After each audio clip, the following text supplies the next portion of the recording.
Thanks very much, Christian. And first of all, I would like to really thank the organizers for thinking about me when putting together this absolutely fantastic conference and the program overall. The second thing, I would like to thank everyone for staying until the last day and coming here to the last session, which, as I learned from the organizers, has a code name Significant Others. And we discussed it with Federica. He's going to talk about something significant, and I'll talk about others. So I'm going to advertise two works. Actually, one work, the first one, is embedded in the other. The main story is three authors, Shintao, Steve White, and myself. And the embedded story has also Judith Ramani and Mike Zhytomyrsky. And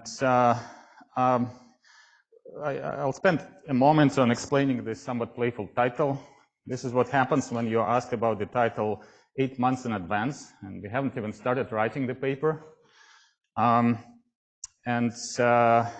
I didn't know what I'm going to talk about, but it was also 2nd of January, so I was recovering from the new year, and at that stage, the only thing which fires is something which is really burned in your brain. So in my case, it was that masterpiece from Sesame Street. And so today, Oscar and Ernie will be responsible for the ferromagnetic and antiferromagnetic interactions, respectively. And there will be two stories, as I said. So it's a mixed type of interactions, ferro-antiferro, and some of you may have been involved in the studies in the past of similar models. So the question is, what's the motivation now? And the simplest motivation I could have had here would to send you 4 weeks back to this beautiful talk by Arun about cobalt compounds, and which the essence of which is that, as in many other transition metal compounds, there is a significant J3, which is typically antiferromagnetic, and the main term, of course, is J1, and it's more anisotropic, more complicated, and I don't want to go into the stories of what the parameters are there, but I want to bring your attention to the phase diagram, which you can find by just flipping the pages of some of the recent articles, that you always see ferromagnet, zigzag, and some incommensurate phase. As I said, this could have been the easiest motivation I could claim, but it would be actually dishonest of me because we didn't have it as a motivation. And I also told you that I didn't know what I'm going to talk about. But I was made very clear what I'm not supposed to talk about. And this was alpha ruthenium trifluoride.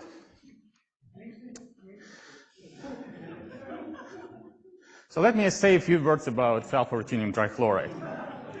So you've heard the name already. It's basically the main contender in what one can refer to as Hunt-Fukitayev term in the exchange matrix, which was made clear rather early on in the game, thanks to many people in the audience, and particularly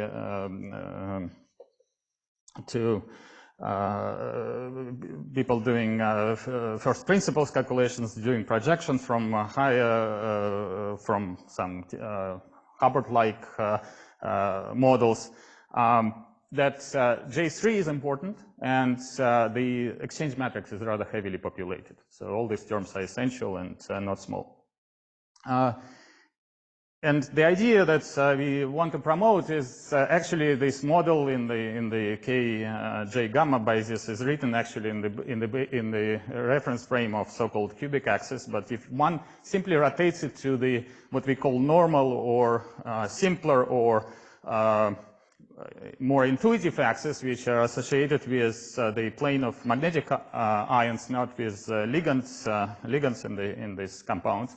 You actually translate it to the model, which is again was early in the program. Joe Pattison was advertising it. That it translates 3 anisotropies, which are in the model, to 2 bond-dependent one, and one of them becomes non-bond dependent. And it's familiar XXZ anisotropy, and you have 2 bond-dependent anisotropies. And if you take alpha ruthenium trifluoride and basically poll the crowd, there is about 28 sensible publications on the parameter choice there, they all end up telling you that J++ is subleading, and more importantly, the delta term, the XXZ anisotropy, is close to zero, or clustered around zero. So all in all, alpha ruthenium trifluoride should be perceived as a XXZ easy plane, J1 ferro and more isotropic J3 antiferro system with a significant anisotropic term, which is also one of the strongest terms in the model. So this is what was our motivation in the starting point, and this is the classical Lattice phase diagram for such a model with J and J3, J1 and J3 in this axis, encoding the polar variable here. Basically, this is J only, this is J3 only, and the radial direction is taken by JZ+. And you can see familiar phases, zigzag, ferromagnet, and some incommensurate phase. In fact, if you go back 44 years, this is J1-J2-J3 model with ferro J1, and it shows you ferromagnetic phase, zigzag phase, and intermediate incommensurate phase, spiral phase, which is exactly the circumference of our circle. So this was our starting point. So we decided to look at throw away this term and just ask this question: J1, J3, honeycomb lattice, XXZ, spin 1/2. Okay, quantum case. There are two versions of this model one can think about. One is one can refer to as partial XXZ, or more experimental one, which is basically when the third neighbor interaction is isotropic, always Heisenberg, and the other one is more theoretical when you scale deltas together. So it seems not to make a significant difference, but actually for the phase diagram it does. So let me show you what's happening here. This is this old paper from Italian group 44 years back, and this is essentially a reconstruction of it for scanning delta, which is this XXZ parameter for this partial XXZ, but it's actually the same for both models. And you have three phases which do not depend on the value of delta. Okay, so you have ferromagnetic phase, zigzag, and this spiral, which is a weird spiral. It's a planar spiral, and it interpolates between ferromagnet and zigzag continuously. Then it's independent because all the phases are coplanar, and therefore nothing depends on delta. So this is the answer for the spin 1/2 case. I'm just showing you what will be the answer and motivate it later. So spiral is gone. There are two new phases which you wouldn't guess initially. So one is this narrow region here is double zigzag, which is schematically shown here, and this one is the Ising Z phase, which is that weird phase which some of you may remember from the past. On the honeycomb lattice, there was a significant activity when J1-J2 model was studied, and this model was discovered in the pure XY model, when spins are interacting only within the plane, but the order is fully out of plane. It's like spins are saying, we cannot tolerate this frustration anymore, we just stick out of the plane, and it creates you a phase which doesn't break you one symmetry, and it was kind of interesting. So the same phase shows up here in quite significant fashion. How is it done? Okay. What you do, you scan along certain directions, either horizontal. So how do you explore higher dimensional space and parameter space with a numerical method? In the case of DMRG, you fix all parameters, and in this case vary J3. This is for the upper part for the Heisenberg limit, and this is for the XY limit. You keep as many states as you can. You use standard high-tensor library programs, and it's all done on a reasonably small computer in a reasonably short amount of time. And I'm biased because I worked with Steve for a long time, and I keep admiring these pictures. The circumference of this is a cylinder, so it's periodic this way and it's open this way. The circumference is 16 spins. The length can be made longer, but here it's 40, here is 36. So your visual field here is 640 spins, and here you have a little bit less, 576, I believe. So what's the purpose of all this? Well, you basically read one-dimensional phase diagram from these pictures. You see all the phases. You see IZ phase, you see zigzag, etc. It allows you to throw away most of the parameter space and focus on the boundary regions in a little bit more detail, using zooming on these parameter ranges, or using non-scans when you just actually choose parameter range and do the proper DMRG calculations and do some other finite size scaling, etc. I know it's unfair, but this is the size of exact diagonalization cluster.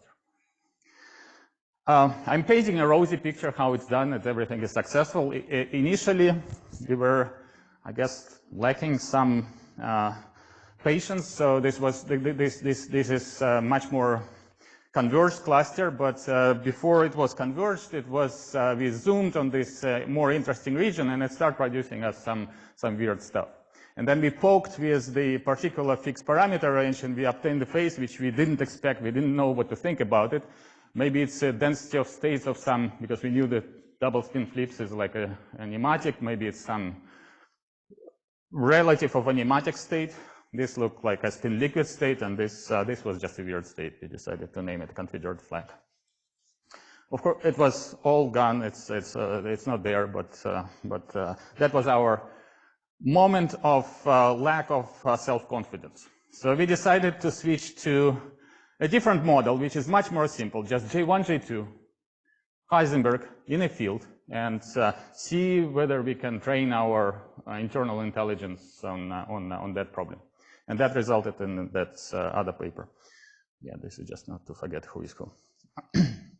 So much simpler model, and we also expected that much more is known about it. And in fact, there is this earlier paper by Nick Shannon and co-authors based on numerical and analytical results, which was suggesting that this is field, this is J2. There is a region of D-wave nematic rather extended in this model. So we wanted to see how nematic looks like, basically. This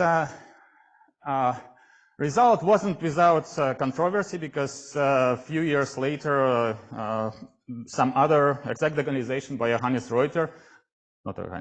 Richter, sorry, and collaborators showed that when you cross this 0.4 line and enter this phase, your order parameter, antiferromagnetic order parameter, just jumps up and you order antiferromagnetically. So it was suggesting a direct transition between ferro and ferro to antiferro in zero field without any intermediate phase.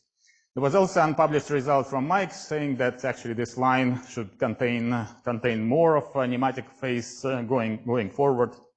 There were some other questions I don't have time to go into, but so we had this in mind when we started doing that. Okay, and the very useful idea, thanks to Andrei Chubukov many years back, that how to think about spin nematics from the fully polarized point of view. It's easy to think about it as the Bose-Einstein condensed phase of spin flip pairs.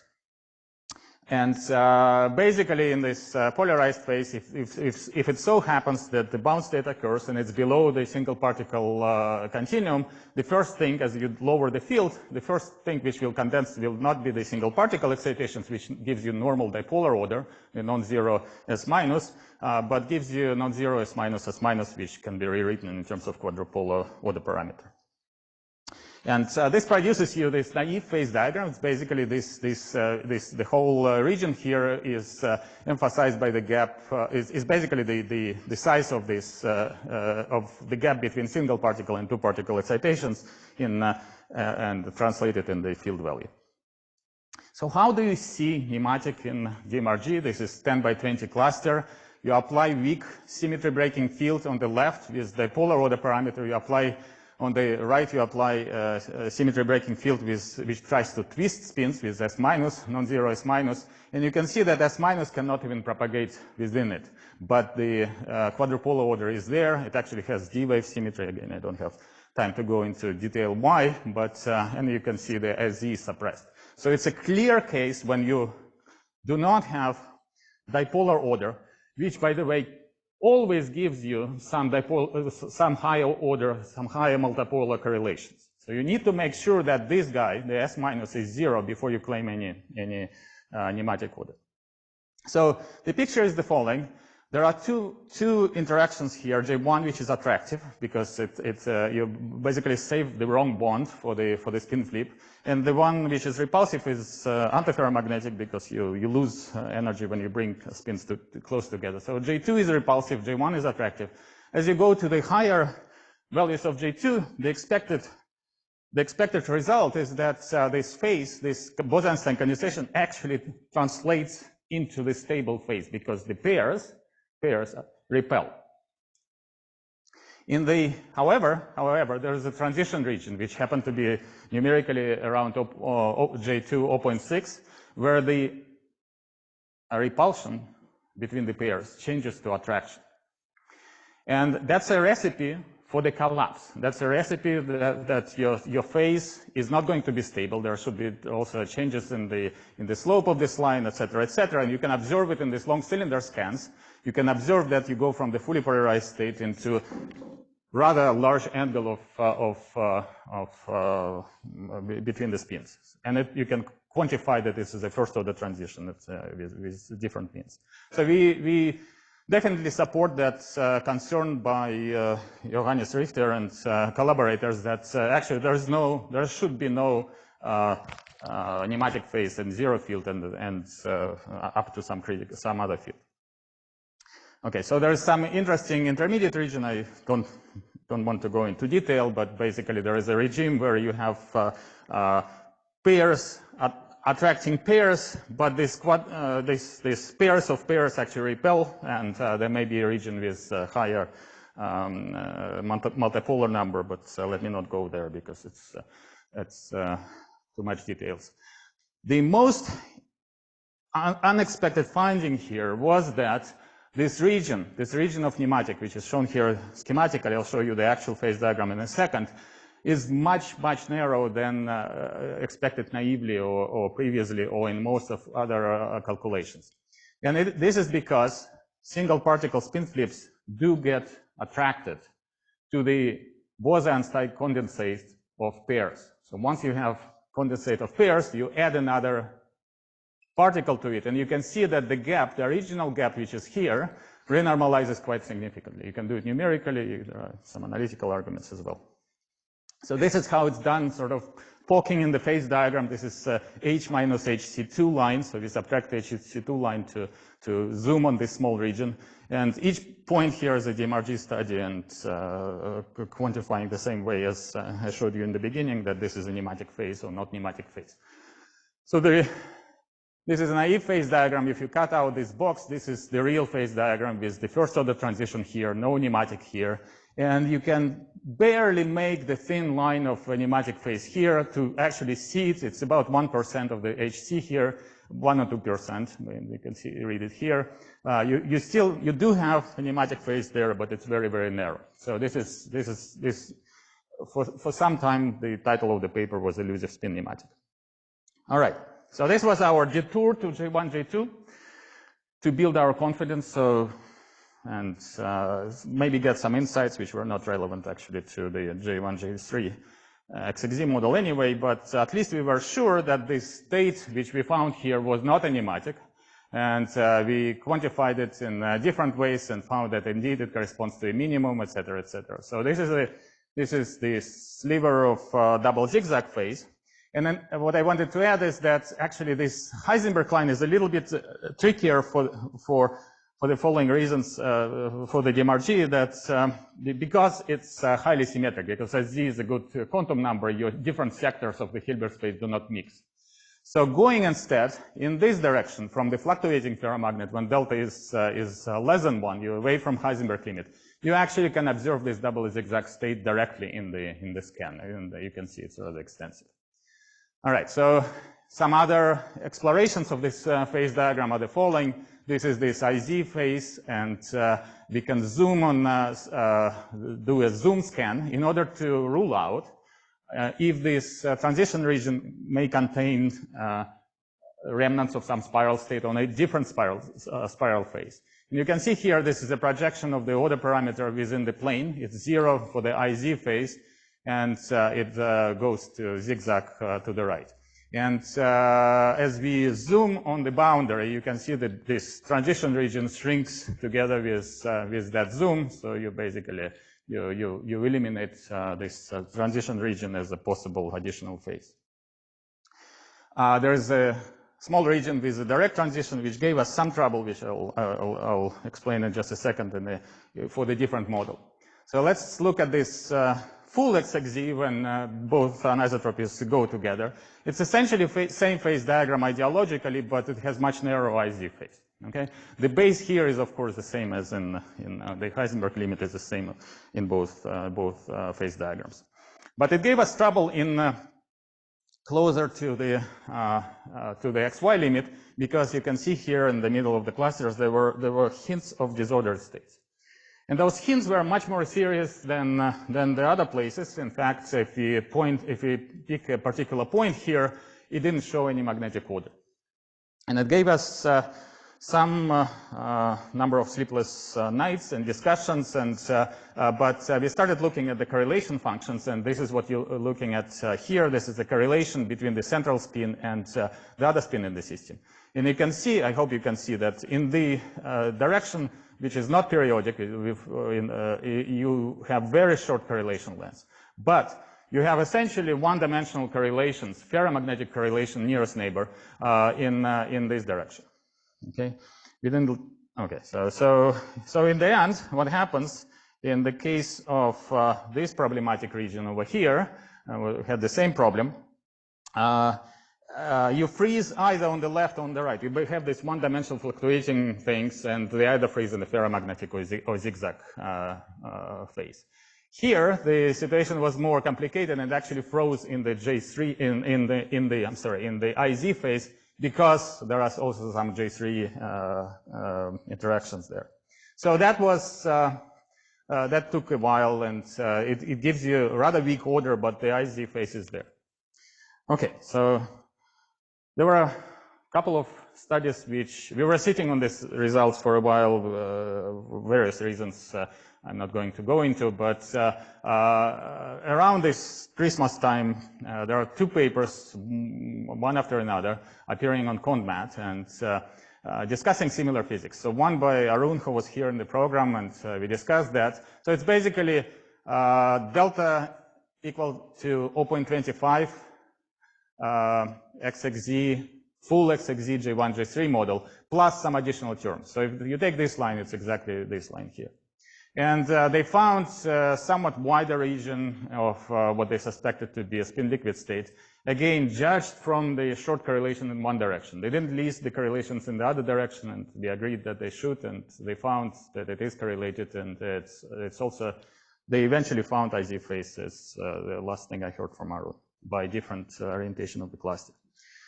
Another study was by three authors, all of whom were here in the program, and I discussed with all of them. I think the first author is still here. And the study was using FRG and exact diagonalization. Exact diagonalization did not show the spin-liquid phase, so it was a study of J1-J2 model for different cuts of delta. And spin-liquid phase wasn't found by exact diagonalization, only by FRG, and some incommensurate phase, and very, very wide IZ phase here. So this somehow FRG missed the double zigzag, and then this one is a direct in our case. And given the difficulty for us to stabilize this phase, basically the IZ phase, it was very hard for us to believe that this region can be claimed as easily Ising Z phase. So we assume that FRG is at fault. All right, so for this part, I want to conclude it by stating that, okay, we explored it. There are two phases which were not expected ever from the beginning, but they are stabilized nevertheless, and they're interesting phases. We call them quantum phases with an asterisk, because they're not stable in the classical model. Incommensurate phase is gone. Spin liquid is not there. The interesting thing is that one of the cobaltates actually shows double zigzag, one of the more interesting models, more interesting compounds, and they They induce it classically in the theoretical descriptions using various combinations of additional terms. And apparently double zigzag is reasonably easy to stabilize with something else, but it was really surprised to find it in just purest, most isotropic model. I think I still have 5 minutes. So we need some magic now, right? So I'm sure some of you are sitting there and wondering, what are these dashed lines in the phase diagram? I hope some of you do. Let me start from afar. There are many failures which can be cited for the spin wave theory, and the one which is actually the most profound one and almost and very rarely discussed is the following. You can have two phases. You can find their classical energy as a function of some parameter. They cross, you have a transition. Okay? You build your spin wave theory on top of that. You calculate 1/s correction, which is here. Of course, it gives you different shifts, and this is from some extended home archive of attempts of similar type I have had. And you want to continue this red line in order to find the new transition point, and you can't. And I remember discussing it with some of you that, you know, this problem, how is that nobody solved this problem? How is that we cannot just continue this line in legitimate fashion and find a new renormalized J critical, okay? And we cannot, because the way the spin wave theory is built is you build it based on the classical solution. And if you go along the red line over here, where it's not a ground state, you typically end up with the eigenvalues of your harmonic matrix, which are imaginary. Okay? The omega squares are negative. Sometimes omega squares are complex as well. Okay? All right, so this is the problem. And the solution apparently exists, and it's a trick, but it's a very nice trick. It's due to work of Frederick Miller and collaborators, and Frederick claims that he was the actual author of the idea. So these two papers concern transverse field Ising model in 2 dimensions, I think, and this one is about plateau phases in the triangle and deformed square lattices. So the idea is the following. Here is the sequence of the spin wave theory. You have classical energy, you have harmonic matrix, which has this matrix form, and then this is the quantum correction. What you do, you use the basis of n vectors, which are your classical magnetic order, and you prop these diagonal terms up with the help of the chemical potential. Not the field, but the chemical potential. It has 0 contribution to the classical energy, and it's just a chemical potential.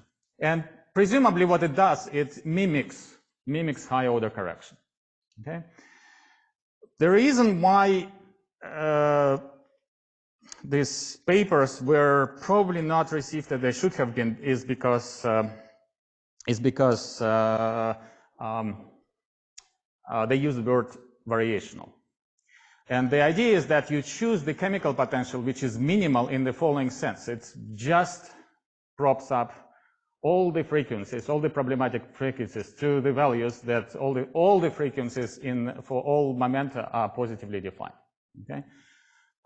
But it's not minimal in any sense of variational sense. There is a variational aspect to it, is that because this correction to the Hamiltonian is positive, it's actually giving you, this procedure is going to give you an upper bound to this energy calculated to 1/s order. Okay, there are some limitations of it I'm not going to discuss, but let me just show you how it works for this case. Again, this is the scan along the XY direction for this partial XXZ model. Classical ferro, classical zigzag, classical Ising Z phase. You can see there is this interpolating spiral phase in between. Do your usual 1/s. This is renormalized, ferromagnet is fluctuating, zigzag.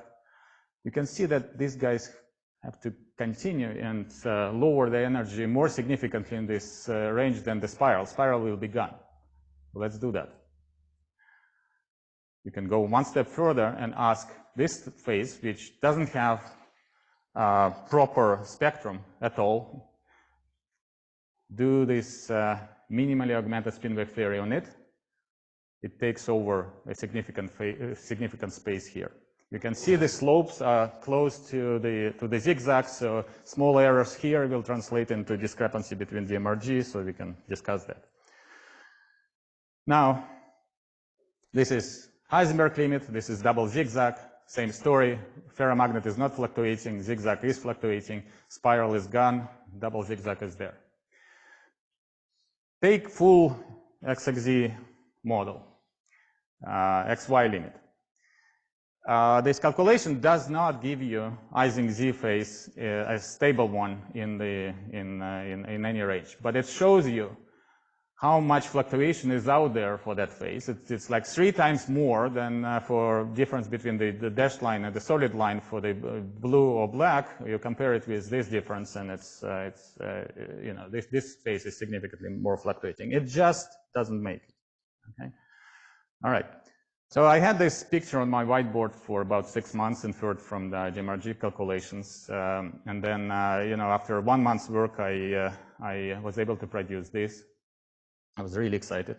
I came to Steve's office, handed him this phase diagram, and told him that I don't need DMRG anymore. All right, so this is my conclusions here. So I have shown you, hopefully, some interesting results of this computation between ferro and antiferro cases. In particular, for quantum spin nematic, which is, we claim that it should be generally for the nematics. It should be rather elusive. And I would be very skeptical hearing about bond nematics, bond spin nematics realizing in zero field, given the experience of the simple model. And these many body effects are shrinking the phase of nematic phase altogether rather significantly. This is important for experiments as well. So for the J1-J3, as I said, there are some unexpected phases that can destabilize. And this synergy between analytics and numerics is always useful. So I hope alpha-ruthenium trichloride will be next. That's it.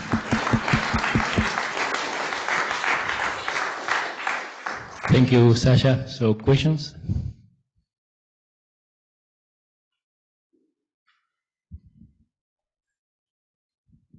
That's probably a completely naive question. When you talk about the last part, you said there's a failure of 1/s, that you get a region where you cannot really do calculations. What if you take you calculate energy with 1/s corrections? Mm-hmm. What if you take dispersions and include 1/s corrections to the dispersions? Will you then be able to avoid regions? I don't understand the question, because if you go to the regime where your state is not classically stable, as you well know. Well, but if you include 1/s corrections, you change the stability of the state. So are you talking about including quartic terms? Yes, of course. Okay. So this would be a noble thing to do. The problem is that you can do it for the Heisenberg limits in most cases in very controlled fashion, and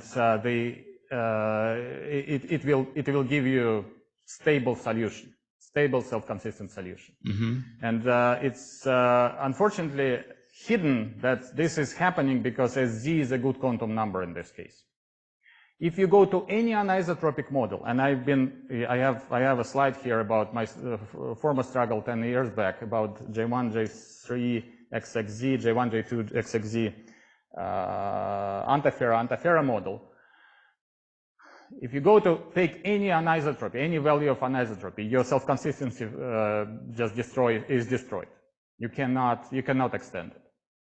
There is no systematic procedure. That's what I would like to claim. Other questions?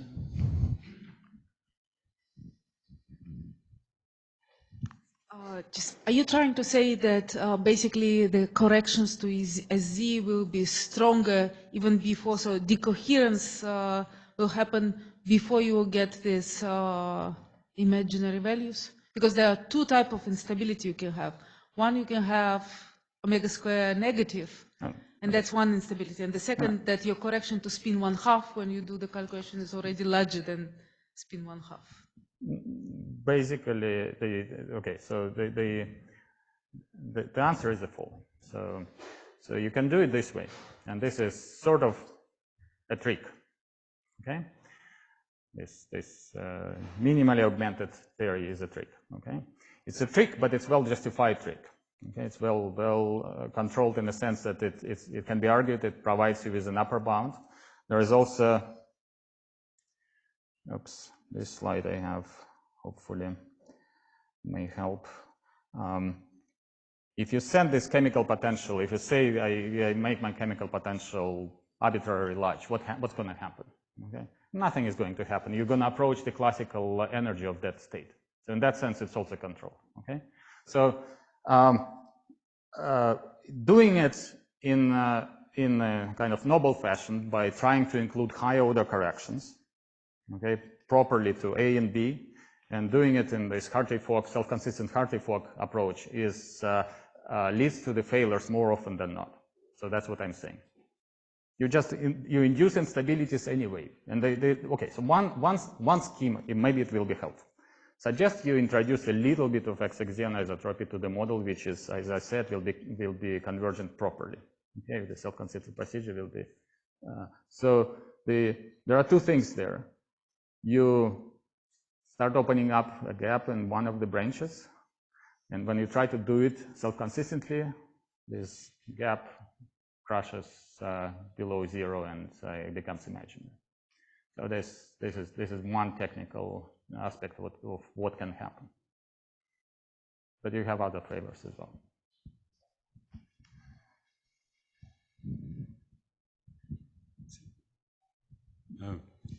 Two questions, short questions. So the first one is in this IZ phase. Mm-hmm. How large is order magnetic moment along the? So okay, in the numerical I showed you it's about 0.1, 0.15. I mean, but it's function of delta, no?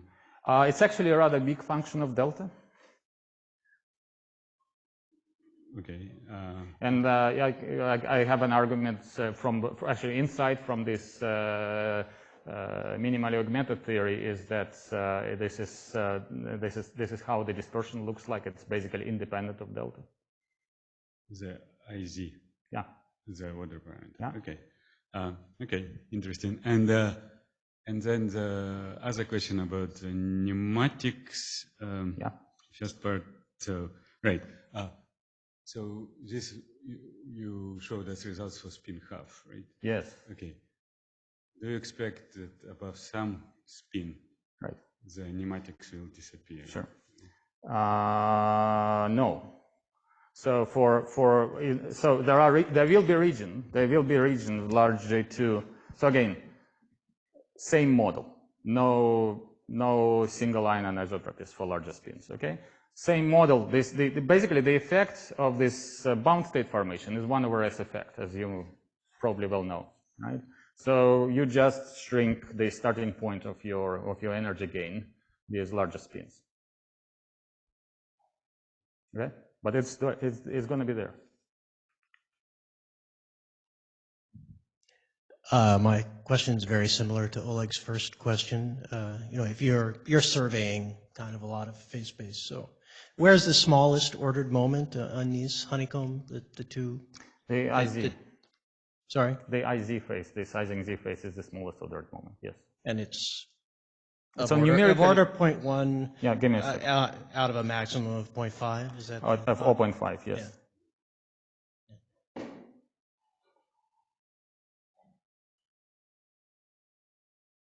I'm trying to fish it out.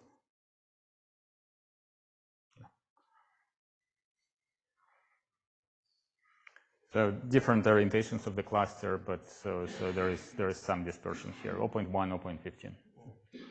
I guess a related question is, I assume all the transitions that you identify are first order. First order, yeah. Are any of them weakly first order? Some of them are this experience with with the scans actually rather spectacular because you can almost immediately say this is a strong first order, or you cannot tell if it's a second or weak first, but this distinction is clear. So some of them are really, really first order, and I don't remember at the moment, so probably double zigzag is always first order, strongly first order, and some of boundaries here, but probably because of the weak moment are kind of weaker. But by symmetry you can tell that they should be well, about this one I'm not sure, but probably yes, they're all first order. So you have in plane.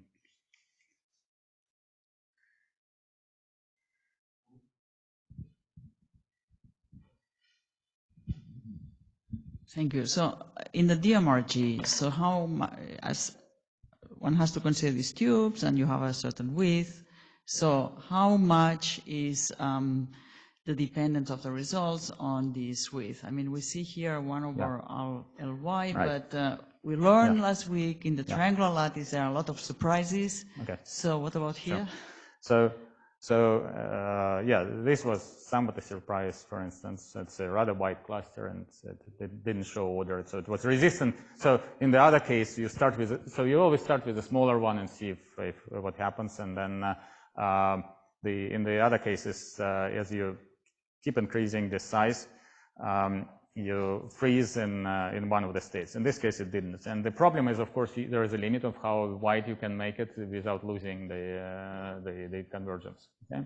So what this 1 over L is actually a little bit more than just 1 over L scaling, because you keep the aspect ratio the same. And we have sort of earlier work with Steve on that this is essential for eliminating, at least partially, some of the finite size effects. So this is basically a good scaling. This is starting from a smaller one and up, scaling up, and it typically leads to much more robust predictions. So how wide for these clusters? You probably see the widest here. I don't know. Is it the same orientation as before? I think it's a different orientation. No, I think there was up to 12 for the fixed parameter. Okay. I think, yes, up to 12 is here. Mm-hmm. Thank you. Mm-hmm. Any other question? If not, let's thank Sasha again.